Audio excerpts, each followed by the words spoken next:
now we're going to teach. Remember the kids in the video, and they said, oh, if you don't believe in God. Yeah, if you say you don't believe in God, how do you explain morality? Me, I believe that there is no God, but they all believe that there is God. So I am saying I don't care what you think. I think that there is no God. It doesn't matter. Without God in your life as such, how do you develop your moralities? How to see the world? What is that based on? Okay. So they asked these kids, how do you develop your morality? So the old system was that your morals would come from whatever it says in the Bible. It says in here, that means it was God's word. But now the new way of looking at things, which comes from here, you see people as different types of chemicals. So when you read this book, these are the 4 main characters, and each one has a secret code name. So this is Adelie, and she has the name Ott. This is Edward right here, and he was called Otto in the youth. And here's Charlotte, she has the code name Ott. And there's the captain, who's C right here, and he also is called Otto in the youth. So these are different types of chemicals. And this Ott comes from Saint Otelia, which means when you start seeing the world through chemical eyes or Gibbsian eyes, then you have new morality. Okay, anybody know who any of these people are? Okay, so here's Einstein. This is in 1927. See this guy Derek right here? He says that after 1927, he says belief in God is inadmissible from the point of view of modern science. It's not needed in a well-organized society. Derek got into a debate argument with Einstein. Einstein used to say that God does not play dice with the universe. This is Niels Bohr. He says, well, don't tell me what God can do. And Derek said, you can't talk like that anymore. Who knows what a moral compass is? Okay, moral compass is what guides your soul. And these guys invented it here. Everybody who knows who this is right here? You know? Temple, you know what this is? He's the guy who started World War II. And he killed something like 8 million people because he lost his moral compass. He decided that he could throw God out the window and then he could make up his own rules based on a mixture of what's called Charles evolution and Nietzsche, his philosopher. So listen, we're going to talk about moral compasses, how you can get, if you lose your moral compass, it's like losing your soul. Okay, look, moral compass, this right here. Tror ni på under? Ja, klart. Ni tror på under? Ja. Ni tror inte på Gud, men ni tror på under? Ja. Är inte det lite ologiskt? Jo, men det är svårt. Jag vågar inte tänka så mycket på det för att det är så mycket, det är så stort så jag vet inte vad jag ska tänka. Jo, men det är svårt. Jag vågar inte tänka så mycket på det för att det är så mycket, det är så stort så jag vet inte vad jag ska tänka. Men Bibeln läser ni Bibeln ibland då? Nej. Nej, jag har aldrig läst. Är ni konfirmerade? Ja. Och inte läser Bibeln? Nej. Och ni tror inte på Gud? Nej. Men det här hänger ju inte ihop. Nej. Tror du på Gud? Nej. Det gör du inte? Nej. Jesus? Nej. Men han kunde ju gå på vattnet. Ja, jag ser nog Bibeln mer som en saga. Bota lama. Ja. Han väckte ju till och med upp Lazarus. Ja, och Bamse stackars världen. This Swedish woman is particularly sharp and quick-witted. She quickly explains that Jesus walking on water is the same as Goldilocks and 3 bears. In other words, a person cannot walk on water just as a woman cannot go to a house with 3 bears. Both the story of Jesus walking on water and Goldilocks meeting 3 bears are made-up stories with the sole purpose of teaching a moral principle. Du tror det är en saga? Ja, det är såklart att det är en historisk berättelse, men jag tror inte att jag tror inte på det där andliga. Så hela Bibeln är en bluff? Ja. So here's a visual synopsis of the current state of the situation. The woman puts it rightly that the Bible in majority is humbug. This is evidenced by the fact that in 1813, Thomas Jefferson took a razor to his personal copy of the Bible and attempted to cut out all the humbug. Anything supernatural, mentions of divinity, threats of punishment, mentions of eternal life, walking on water, parting the Red Sea, and so on, in an effort to salvage the moral teachings of the Bible. Jumping ahead 200 years, we now have the origins of humans checkmarked off. We know that humans evolved over time and more correctly metamorphosized via fermionic bosonic synthesis-analysis processes originating from an exploding universe that initiated some 13.7 billion years ago. We do not, however, have the equivalent checkmark established for the upgrade of this logic in terms of meaning and morals. Men du, behöver vi inte en inre kompass för att klara oss här i livet? Jo, det tror jag, fast det behöver inte ha med en gud att göra. Alltså det är klart man måste ha en riktning i vad man gör och någonstans en uppfattning om livet. Men för mig handlar inte det om religiositet. Example, Ricky, you guys remember how you said you stole? So that's like when you started to read your moral compass. And if you do something wrong, you'll start to feel it in your head. And that gives you a guidance system on what the difference between right and wrong. And that's what this is, moral compass. You see the electromagnetic force, it's guided by an electromagnetic force. This is where we're teaching smart atheism, right here. Now Mirza Big, this is Goethe right here. This is Empedocles. Everybody heard the same as church people mix like water and wine. If you're friends, but if you're enemies, you separate like oil and water.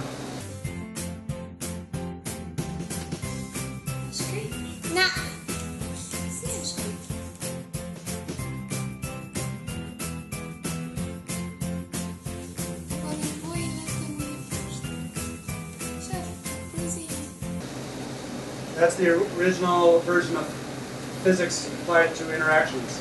This guy over here is Mirza Big. This is what happens when you mix your religion with your science. So he believes that the will of Allah is behind these chemical reactions. To interject in more detail, the following shows why it's important to be a zero-theist or smart atheist when it comes to being a modern thinker. Shown in red on the left is what is called monotheistic-based physical-chemical sociology. On the right, shown in blue, is what is called zero-theistic-based physical-chemical sociology. Both approaches, the 1987 approach of Pakistani organometallic chemist Mirza Big and the approaches of German polyintellect Johann Goethe, and my own work, use Gibbs energy differentials to explain social phenomenon. Or in Goethe's day, Gibbs differentials were defined as chemical affinities. The difference between the two is that whereas Goethe and myself assume a divinity-free understanding of Gibbs free energy, Big conceptualizes free energy and people reacting together in society as chemicals according to the logic that the will of Allah is behind these free energy changes of social systems going from initial state free energies to final state free energies, going through activation energy barriers, changing in molecular composition. To go through one example, last summer I spent several months arguing with Mirza Big on his Quranic intermixed with physical chemistry sense of morality. I explained to him via example that one scenario, according to physical chemistry, where a hetero bond is less favored thermodynamically than a homo bond, is that in the comparison between hydrogen-iodine molecule, or the species hydrogen bonded to the different species iodine, which is less favored thermodynamically than as compared to the same species bond of hydrogen molecule, wherein hydrogen is bonded to another of its like kind hydrogen, yielding a more favored free energy of formation. He explained to me that according to the Quran, this matter has been set in stone, as told to the Prophet Muhammad via the will of Allah that such acts are immoral. And throughout Islamic law, men desiring men over men desiring women is a sin and therefore prohibited according to Islamic law, such that in specific matters of morals, Quranic law supersedes the laws of the universe as defined by thermodynamics and physical chemistry. Big also has, to compound the matter, beliefs in the supernatural. For example, he believes that Muhammad was a real person who rode a flying buraq at superluminal speeds during his night visit to visit Allah in the sky. Goethe, by comparison, grappled with these problems for nearly 4 decades before the 1809 publication of his Human Chemistry founding Elective Affinities. Specifically, in 1771, Goethe obtained his law degree via submission of 55 theses. Thesis 1. Natural law is what nature has taught all creatures. Thesis 2. The custom has been that what nature teaches creatures cancels and corrects written law periodically through the centuries. Something big is not able to comprehend. On this basis, Goethe puts forward his outline of natural morality, for example, and grapples with questions such as Thesis 55, should the woman who kills her newly born child suffer the death penalty?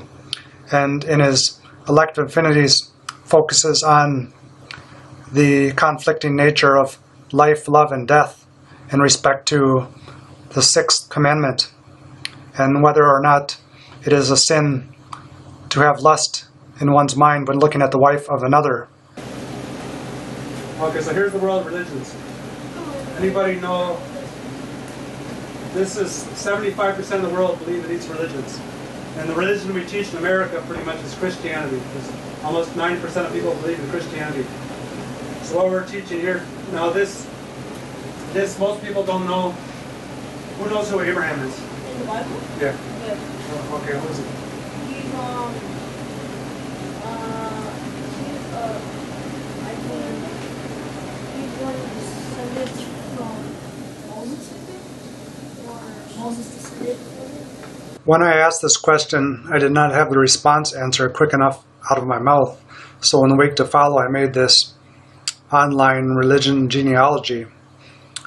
In particular, as shown in about 500 BC, the 4 main authors of the Pentateuch merged Pandora's box with Keenum's creations with Ninti's life powers to formulate the story of Adam and Eve, a transcription, depolytheismization, syncretism of the previous 3 plus mythologies, according to which God, via his power, created Adam and Eve in the Garden of Eden, which, according to James Ussher, occurred in 4004 BC at nightfall on October 22nd. Adam and Eve, in turn, had 3 children, Cain, Abel, and Seth. From the Seth branch,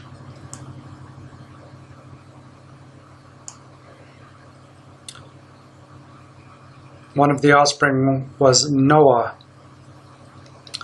a rewrite of Nu's solar bark from Egyptian mythology. To go into more detail on this point, as the children kept asking on this question, historically, there was a flood. The biblical flood refers to, or is based on, the Nile River flood, which occurred annually on the Nile River, lasting 150 days, wherein waters would rise to heights of 30 feet. There was, however, no global flood. That is a biblical mythology rewrite of the factual Nile River flood, which resulted from the snow melting in the Ethiopian mountains. There was, however, no ark. The story of Noah's Ark is a monotheistic 500 BC, meaning one God, rewrite of the 2500 BC polytheistic,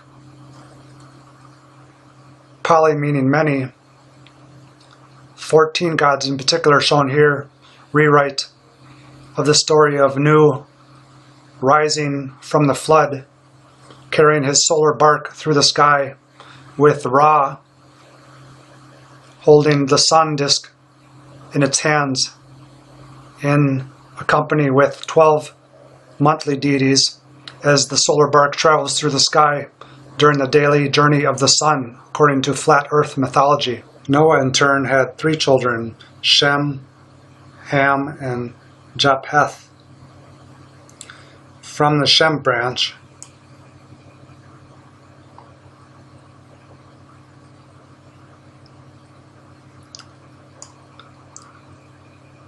we have the offspring of Abraham, according to religio mythology, who paired with Sarah, who, to review, Abraham is but an anthropomorphization of fire born out of water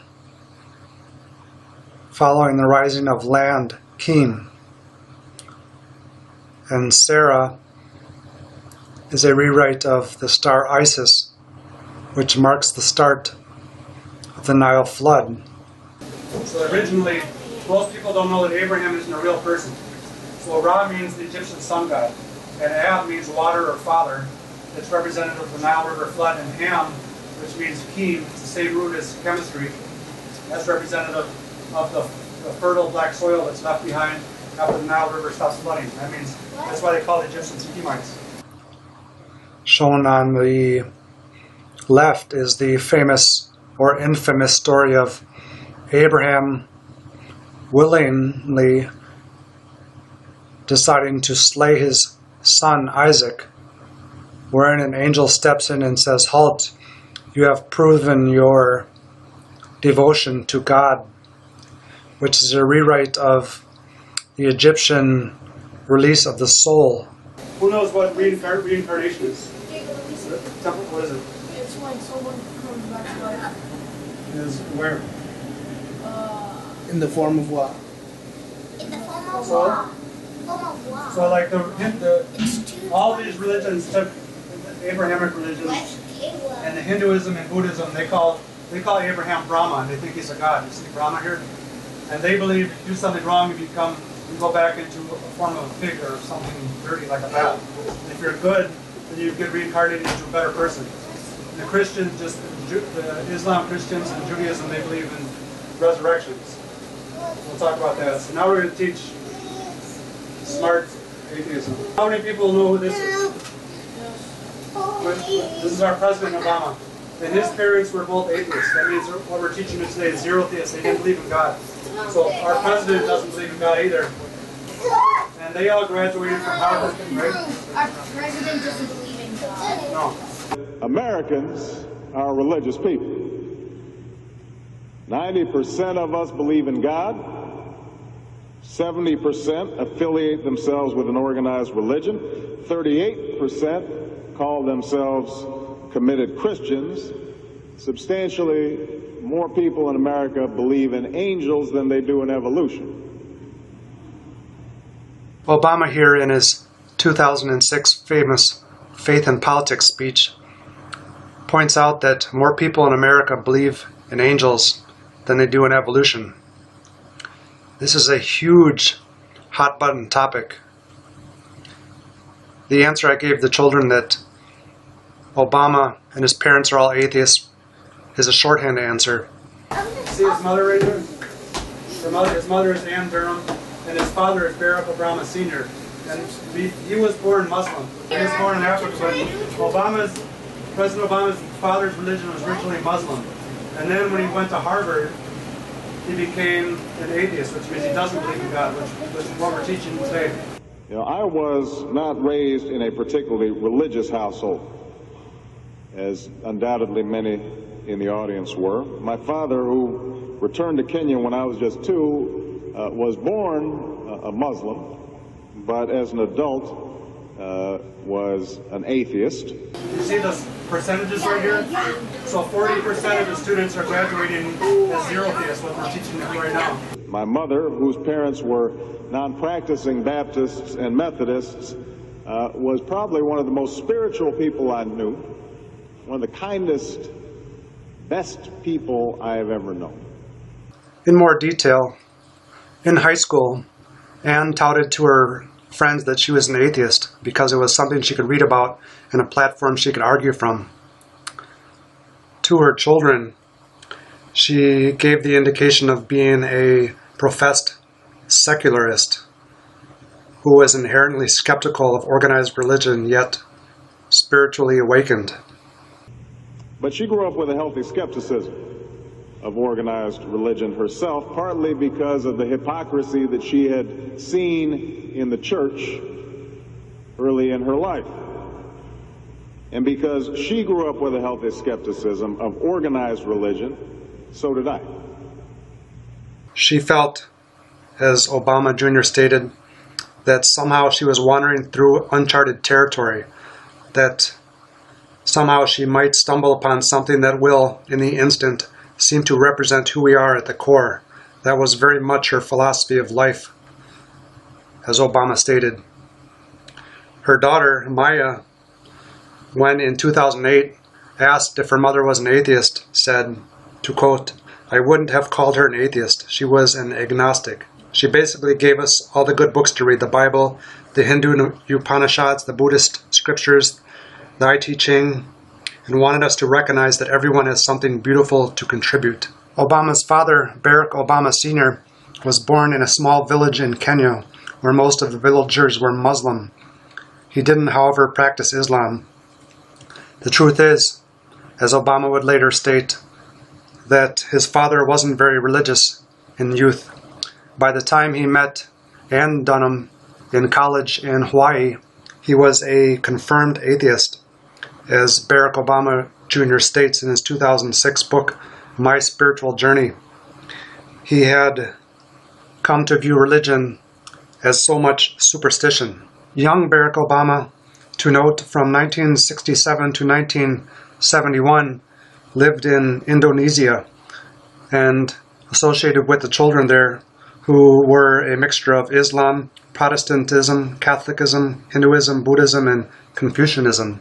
And by the time he was an adult and had graduated from college, he had absorbed all of this admixture of beliefs to become what might be considered a skeptical atheist.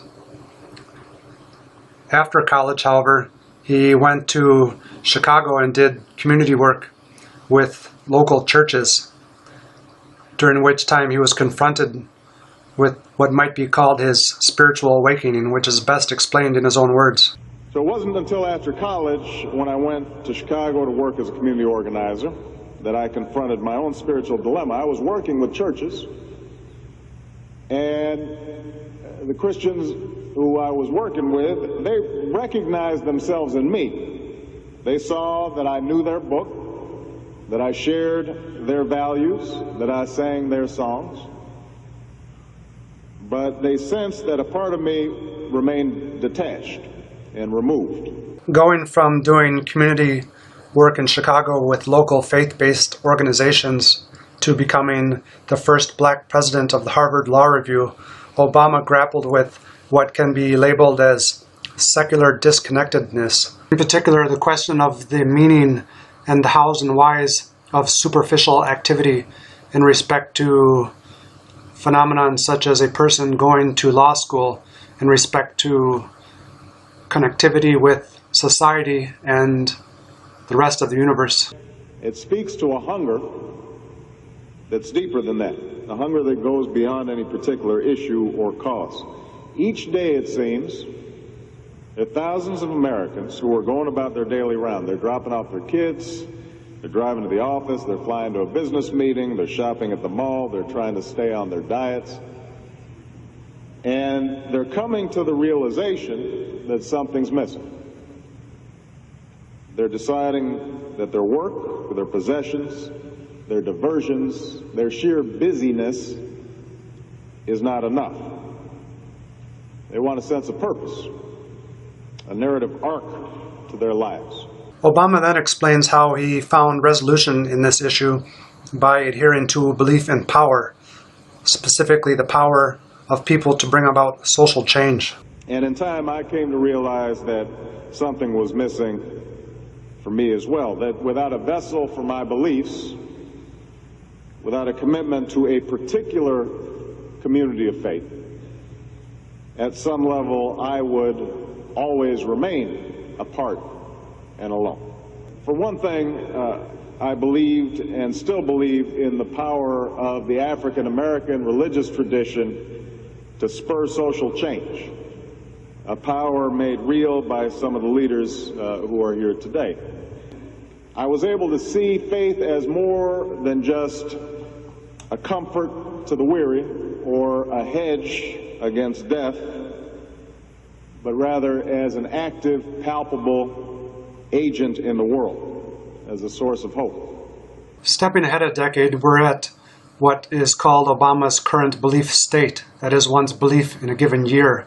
And we might say that they're well representative of the average American who is grappling with a culture rooted in beliefs in angels and modern knowledge rooted in belief in evolution. Okay, wait, everybody, we're going to explain Noah's Ark. So in the old days, this is the Nile River, and the snow would melt in the Ethiopian mountains. That's where the flooding came from. And the flooding would last for 150 days. And it would go up and it would flood 30 feet in the air. And when you stood on the land right here, view from the pyramids looking towards Cairo, it looks like when the water goes down, it looks like a mountain's coming out of the ground.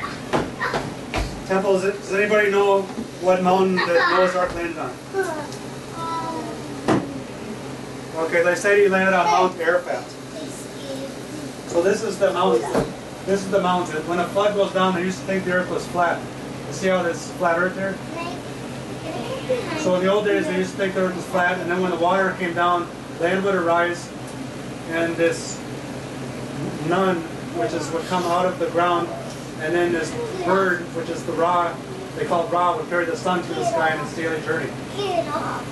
So this Ra right here is the sun god. That's what this R means. When you read the Bible, it says that there was a flood, and that the flood lasted 150 days. And that's the same number of days as the Nile flood. And then they say Noah's Ark landed on a mountain. So what happened was the original Egyptians had this story, that there was the Nile River flooded, then the land mound nun rose out of the ground, and then a bird burst forth out of the sky. So when you read the biblical version, instead of one bird coming out of the mountain, how many people know how many birds that Noah sent out? Who knows how many birds Noah sent out on the ark before to check for land? Two.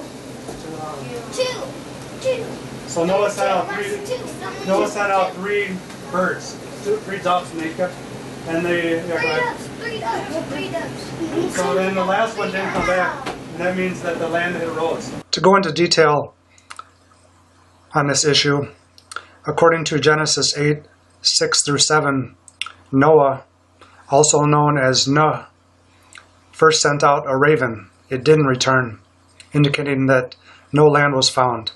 Next he sent out a dove. It returned, indicating again that no land was found. He then sent out either the same dove or another dove. It returned with an olive leaf, indicating that land with plants was nearby. He then sent out either the same dove or another dove, and it didn't return, indicating that the dove had found a new home on dry land. These, either two birds or four different birds, is but a rewrite of the story that Ra was born out of Nun, the land mound that arose following the flood,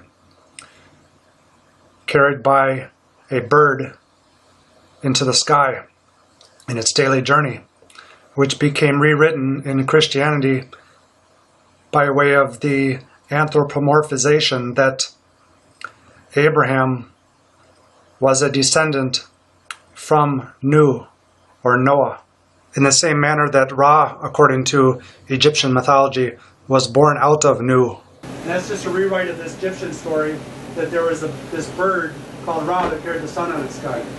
Wait, how did it carry So the now sun? they wanted to understand where they took all these animals on the ark. So Ra created everybody by. But why can we see him from the sun? No, this is what's called story. It's make-believe. So it's not a true story. It's a myth. That's a big bird. Why do you think that's a big bird? I am acting like a myth. Fit all those animals in the ark. Okay, so the ark isn't a true story. So this is true. It's true that the Nile flooded. And it's, what happened was, they took this story, see this land round Nun? This is they just rewrote this new in terms of, they changed the name to Noah. And so there was never, let me show you where the original ark is here. You see the bark right here? That's called the solar bark, and there's New carrying it, he's carrying the sun. Everybody see that? This is the original version of Noah's ark. Originally the ark, it was called, instead of called Noah, the Hindu people call him Manu when there was a flood, a talking fish. And then the Egyptians called, instead of calling him Noah, they called him Nu. And he carried a solar bark with the sun on it. But there wasn't any animals on it, there was just people on it. Yeah, you see the people there? That's the original Noah's ark. So the story just got changed every couple hundred years. So, there actually was a flood? Yeah, there was a flood, but that's just the Nile River flood. But they just took that story, story of the Nile River flood and made it into biblical mythology. Who's seen Indiana Jones? Me, I see Indiana Jones. Wait, I have a video game of Lego. You do too. Anybody, have you seen Indiana Jones, the movie? Yeah. No, wait. Indiana Jones takes place here in Tennis. And in the movie you'll find Indiana Jones goes to the well of maps and he puts the staff of Ra, which is the, remember that's where the staff comes from. And it shows him where it shows him where the well of souls is.